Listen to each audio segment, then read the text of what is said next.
Hello ladies and gentlemen, boys and girls, my name is Hagler3 and welcome to the Build Your Own Steam Machine mini-series. So before I start with the build, I just want to let you guys and gals know that since this is a Steam Machine series, I will not be including the price for the OS because you can easily install SteamOS on this machine for free. So that was the first thing I wanted to get out of the way. And last thing before we get to the build, this mini-series of mine will continue for 11 weeks. So the final Steam Machine build will be on March 29th, and that will be a $3,000 Steam Machine build. So if you have $3,000 to spend on a Steam Machine, make sure to tune in for that video. And now without further ado, let's get started with this mini-series. So to kick the series off, we're going to be building a $500 Steam Machine, so let's get started. For the CPU, I went with the AMD Athlon X4760K. This is a quad-core processor clocked at 3.8 GHz. That's just the base clock, just so you know. It uses the FM2 socket, and it has a TDP of 100 watts. So why did I go with this CPU? Well, for the price, you're getting a quad-core CPU and not a dual-core CPU. So having those two extra cores should keep the CPU from bottlenecking the GPU. It also has a base clock of just 3.8 GHz, so overclocking isn't really necessary with this CPU, but if you want to, you still can overclock it since this processor is unlocked. And it also uses the same socket as the new AMD A10 7850K. So down the road, if you ever want to upgrade to the 7850K and get even better performance, you can. But for $89.99, this CPU is really hard to pass up.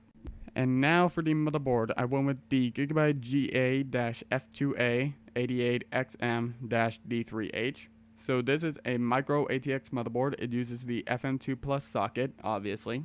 It uses the A88X chipset. It has 4 240-pin DIMM slots. It uses DDR3 memory, which is maxed out at 64 gigabytes.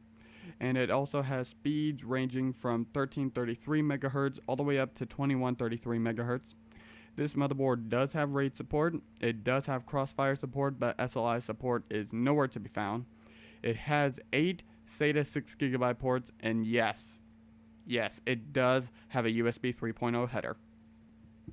So, lot to talk about with this motherboard. So first off, why did I choose this motherboard? Well, I trust Gigabyte. They make some pretty good motherboards, and I saw all the specs that this motherboard comes with and the price that it was set at, and I was shocked when I saw that on Newegg, this motherboard got 5 out of 5 eggs. Not a lot of the cheap motherboards get to 5 eggs. A lot of them only get to 4 eggs, which is still good, but getting the 5 eggs for a cheap motherboard like this, that's amazing. And for $74.99, this motherboard should last you a long time. Next up, for the RAM, I decided to go with the Crucial Ballistic Sport. This is a 8GB stick of RAM clocked at 1600 MHz, and this stick of RAM only uses 1.5 volts of electricity. Now, there's not much I can really say about this stick of RAM other than you're getting 8GB of really reliable memory. It does come with a heat spreader, and it's only $66.99, so for the money, you're getting a really good stick of RAM that should last you a very long time. Now for the hard drive, I went with the Western Digital Caviar Blue. This is a 1TB hard drive. It spins at 7200 RPM, and it has a 3.5-inch form factor. Now, I've recommended this hard drive in a lot of my previous builds, and that's because this is just a really good, reliable hard drive.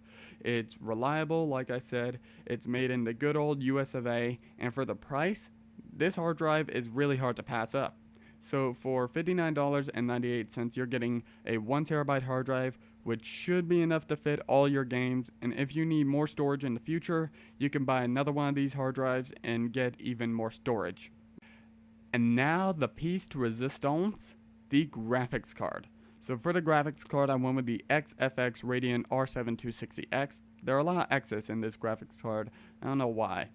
So this GPU is clocked at 1.07 GHz. It has 2 GB of GDDR5 memory. It does support Crossfire, and it has 2 DVI-I dual-link ports. It has 1 display port and 1 HDMI port. So you guys and gals are probably wondering, why this card? Well, this card for the price is a beast of a card. So for example, This card can play Battlefield 4 at around medium to high settings with pretty good frame rate. Now, everyone knows that Battlefield 4 still needs some more updates before we can really, test the performance of a graphics card. But for right now, this card will run Battlefield 4 at around medium to high settings, and if you turn that down to 720p, you should be able to hit high to ultra settings with this card. And this card does support Mantle, so whenever developers add support for Mantle API, then that should increase the performance of the game and make it run even better. And this card also comes with True Audio, which is AMD's new way of processing audio. So according to AMD, audio should sound a lot better on this card than any other card with True Audio equipped. And for $135.99, this card for the price should get the job done for you. Alright guys, we are nearing the end of this build. We just got 2 more components to talk about. So next up, the power supply. So for the power supply, I went with the Cooler Master i500. So as you can probably tell by the name, this is a 500 watt power supply. It is 80 plus bronze certified, and sadly this power supply is not modular. So I chose this power supply because I know that Cooler Master is reliable with both their cases and their power supplies, and 500 watts is all you really need for this build.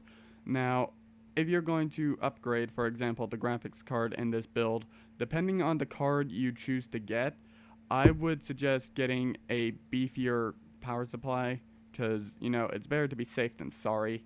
So, yeah. But for this build alone, this power supply is all that you really need, and it's only $57.99. So this power supply should last you a long while and get the job done for you. And finally, for the case, I went with the Thermaltake VL8001W2Z. So this case is a ATX mid-tower case.